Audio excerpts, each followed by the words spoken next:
आंखौ थारमानि थाखानि लब देखायदों आरो जोंनाव फैबा 5,000 होगोन फै जइनिं जाहैनि होननानै आंबो जाम्बुगुरि दखानावसो फैदोंमोन लामायाव लोगो मोननानै लेंलांफादों आरोखि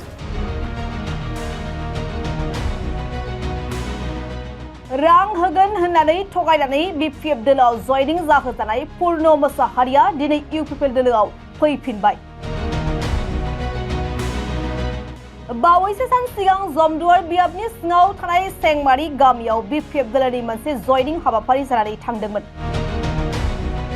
बे जयनिं हाबाफारियाव बिपिएफ दोलोनि माखासे मावथिफोरा पुर्ण मोसाहारि मुंनि सासे सुबुंखौ रां होगोन होननानै थगायनानै बिपिएफ दोलोआव जयनिं जाहोदोंमोन बे पुर्ण मोसाहारिया दिनै इउपिपिएल दोलोआव फैफिनबाय बिथांजों लोगोसे बिपिएफ दोलोनि सानै सोद्रोमाफोराबो दिनै इउपिपिएल दोलोआव जयनिं जाफैयो बे जयनिं जाफैनाय सोद्रोमाफोरखौ दिनै गसाइगाव जिल्ला इउपिपिएल दोलोनि लोगो आफादगिरि लखनाथ नार्जारि जमदुवार बियाबनि लोगो टिसिएलसिसिनि मासिगिरि नितुन बसुमतारी बिथांमोनहा बरायनानै लायो बे समाव बिपिएफ दोलोआव रां होगोन होननानै थगायनानै बिपिएफ दोलोआव जयनिं जाहोजानाय पुर्ण मोसाहारिया मा बुंदों मिथिना लादो आना पुर्ण मोसाहारि गामिनि नामाथ' जियागुरि दा बाथाबारियाव थायो जाहैबाय बावैसो सान सिगां नोंथांखौ बिपिएफ दोलोआव जइन जानाय नुदोंमोन मा होनना लाङामोन आंखौ थारमानि थाखानि लब देखायदों आरो जोंनाव फैबा 5,000 होगोन फै जइनिं जाहैनि होननानै आंबो जाम्बुगुरि दखानावसो फैदोंमोन लामायाव लोगो मोननानै लेंलांफादों आरोखि फैदो बेवहाय जइनिं जाहैनोबा 5,000 थाखा होगोन होननानै लास्ट बाराव बिसोर मा खालामखो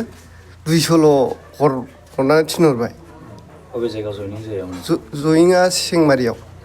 बिपिएफ दोलोआव जइन जाहैदों बिपिएफ दोलोआव जइन जाहैदों गोसो जाना जइन जाया गोसो जानानै जाखायाखै आं गोसो गैखाया आं आगोलावबो इउपिपिएलआवनोमोन नालाय आरो दासिमबो थागोन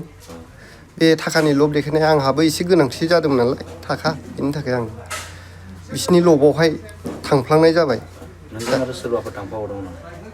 थांदोंमोन बिसोरबो फैफिनगोन साबेसे थाङामोन साबा जों गासै साबाखामोन दिनै नोंथाङा मा दोलोआव फैफिनदों दा आं इउपिपिएल दोलोआव आगोलावबो दंखामोन बेयावनो फैफिनबाय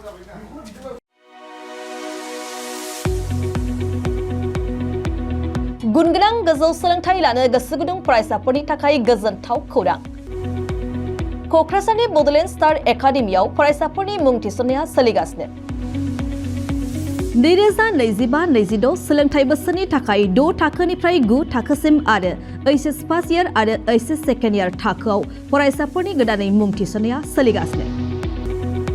क'क्राझार शहरजों नांजाबनाय साहा फारसे साखाथि तितागुरियाव थानाय बड'लेण्ड स्टार एकाडेमि क'क्राझाराव बड' मिडियामनि 6 थाखोनिफ्राय 9 थाखोसिम साइन्स आर्ट्स कमार्स स्ट्रिमाव बड' आरो इंलिश मिडियामाव एचएस फार्स्ट इयार आरो एचएस सेकेन्ड इयार थाखोआव फरायसाफोरनि गोदानै मुं थिसननाया दासान्दि सोलिगासिनो दं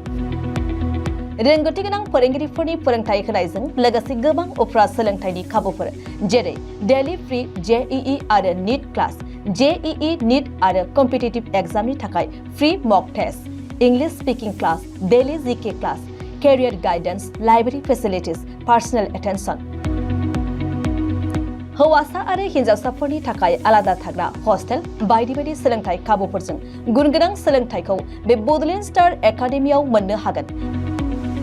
बेनि अनगायैबो मेट्रिक आनजादाव 85% एबा बेनि बांसिन नम्बर मोननाय फरायसाफोरनो बेसेन लायालासे मुं थिसनथाइ होगोन आरो बिपिएल नखरनि फरायसाफोरनो मुं थिसननायाव 20% रेहाय होनाय जागोन अब्ला मानोथो गोबाव खालामनो नोंथाङाबो गुनगोनां गोजौ सोलोंथाइ लानो थाखाय क'क्राझारनि बड'लेण्ड स्टार एकाडेमियाव मुं थिसननायनि खाबुखौ लादो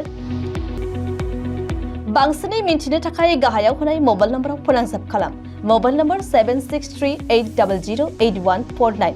6003494371 आरो 6000034997